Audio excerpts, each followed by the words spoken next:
जैसे जैसे समाज में आधुनिक चीज़ों का प्रभाव बढ़ता जा रहा है, एक चीज़ जिसकी कमी हो रही है वो ये है कि हम जीवन में बहुत ज़्यादा आनंद में रहने का प्रयास तो कर रहे हैं, लेकिन अगर थोड़ी सी भी तकलीफ़, थोड़ा भी कष्ट जीवन में होता है, जिसे पूर्व काल में तपस्या कहा जाता था, अगर थोड़ा सा भी कष्ट कोई मिलना पड़े, हमें लेना पड़े, तो हम लोग उसको लेना नहीं चाहते हैं। दूसरे शब्दों में तपस्या ये अब धीरे धीरे जीवन से जा रही है। क्यों जा रही है? क्योंकि तपस्या को हमने बहुत कष्टदायक समझ लिया है, तपस्या के उद्देश्य को हमने नहीं समझा। तो इसीलिए तपस्या बहुत आवश्यक है जीवन में। क्यों आवश्यक है? क्योंकि तपस्या से ऊंचे सिद्धांतों की प्राप्ति होती है, तपस्या से हम ऊंची अवस्थाओं को प्राप्त कर सकते हैं और अंततः तपस्या से ही भगवान को प्राप्त कर सकते हैं। लेकिन हम लोग डर जाते हैं ये शब्द सुनकर, तपस्या, और हमें लगता है कि नहीं नहीं, ये हमारे लिए नहीं है, हमें आनंद लेना है, मनुष्य जीवन आनंद के लिए बना है। ये कहाँ तपस्या में आप फंसा रहे हैं? और फिर तपस्या करना ये साधुओं का काम है, हिमालय में जाकर करें। नहीं, हम घर में रहते हुए भी तपस्या कर सकते हैं, और भगवान का आदेश है भगवद गीता में कि हमें तपस्या करनी चाहिए।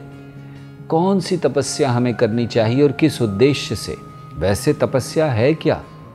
तपस्या, तप शब्द जलन को या जलाने को कहते हैं। तो तपस्या के द्वारा हमें अपने पूर्व जन्म में किए गए कर्मों के, पापों के फलों को जलाना चाहिए, उसे तपस्या कहते हैं। दूसरा अर्थ तपस्या का होता है तपन, गर्मी। तो एक छोटा सा उदाहरण हम देख सकते हैं कि एक अंडा होता है, तो जब अंडे पर मुर्गी बैठती है तो उसमें गर्मी आती है, और उस गर्मी के कारण उस अंडे को तोड़कर बच्चा प्रकट होता है। इसी तरह ये जो ब्रह्मांड है ये भी अंडे के आकार में है, और हम सब इस अंडे में अंदर हैं, और भगवान का धाम इसके परे है। जैसे भगवद गीता में भगवान कहते हैं, परस्तस्मात् भावोन्यो व्यक्तो व्यक्तात् सनातनः। तो उस जगह पर जाना है तो तपस्या की जब तपन बढ़ेगी, गर्मी बढ़ेगी, तो जैसे बच्चा अंडे को तोड़कर बाहर आता है, ऐसे ही हम भी इस ब्रह्मांड को छोड़कर भगवान के धाम जा सकेंगे। तो भगवान की प्राप्ति के लिए तपस्या ज़रूरी है। तो क्या इस जगत में, इन भोगों में, ये इतने सारे संसाधनों के बीच में रहते हुए हम तपस्या कर सकते हैं? बिल्कुल कर सकते हैं। और क्या तपस्या है? बहुत सरल है। भगवान ने कई प्रकार की तपस्याओं को कह दिया, तो अब हम उन तपस्याओं को सुनने का प्रयास करेंगे। क्या क्या तपस्याएं हैं? सबसे पहले शरीर की तपस्या। तो क्या शरीर की तपस्या मतलब एक पांव पर खड़े हो जाना, हिमालय चले जाना? बिल्कुल नहीं। भगवान कहते हैं सरल तपस्या है शरीर की। क्या तपस्या है? जो हमारे गुरुजन हैं, वरिष्ठ जन हैं, और जो भगवान के भक्त हैं, जो भगवान के स्थान हैं, उनमें जाकर प्रणाम करना, उनकी पूजा करना, ये शरीर का तपस्या कहा गया है।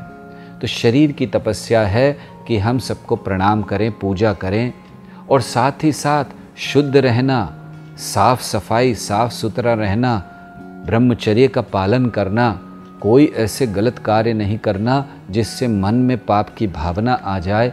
ये शरीर की तपस्या है, और इसको हमें करना चाहिए।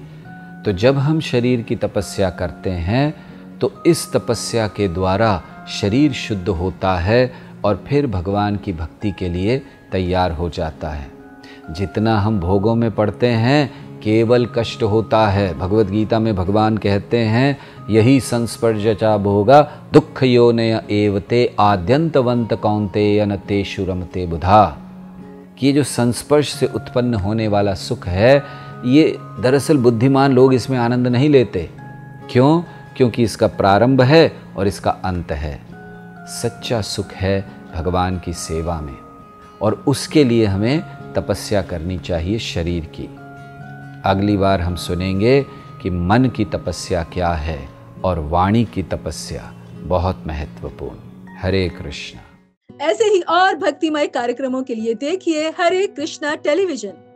इसे प्राप्त करने के लिए आप अपने केबल अथवा DTH ऑपरेटर से संपर्क करें तथा और अधिक जानकारी के लिए आज ही डायल करें 8767 845 845।